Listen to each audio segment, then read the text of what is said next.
at the rodeo. Yes. Is this on? Ooh, can you hear me? That's not usually a problem. When you think of leadership and life lessons, thoughts don't normally go to where I'm from. But I think you'd be surprised. Where I'm from is the boonies.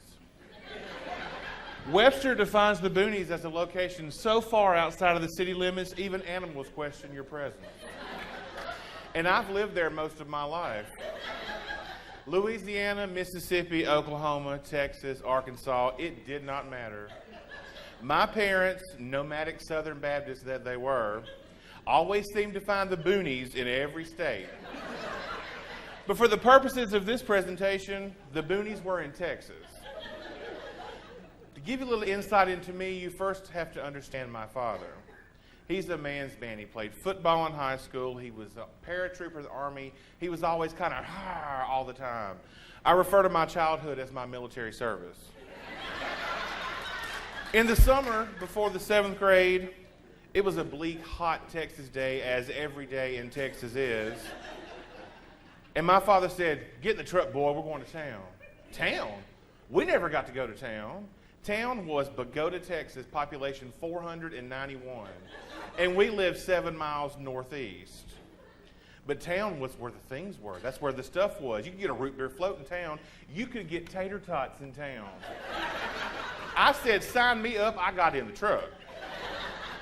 But we didn't stop in town. We kept going through town out to the high school, and that's where I was introduced to football and two-a-days, which is a vicious, heinous practice, twice a day football practice. What kind of crazed fool came up with that in Texas, but I participated in it.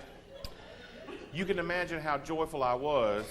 My father said, "Go on out there, boy." I said, "I ain't going out there." No. Well, actually, I said that in my head. What I really said was, "Yes, sir." Because if you do as you're told, you'll survive. My father didn't actually threaten to shoot me in the face, but it was implied. I walked up to the crowd, and the coaches were dividing us into groups. They said, "You go over there." I said, "Why?" They said, "You're a lineman." "What's a lineman?"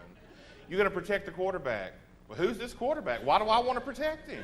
They said, "Just get over there." I said, "Why me?" They said, "Because you're fat." Because girth substitutes for talent in junior high football. However, I discovered it is possible to actually play football without any physical contact whatsoever. There was a whole lot of down, set, oh, get him. Because I wasn't about to get hurt. I live for special teams, kickoff return, punt return, because you can run here, you can run there, and not touch a soul and get told, "Good hustle, Thompson, looking good." And I'm thinking, you don't know from hustle, I'm trying to survive out here.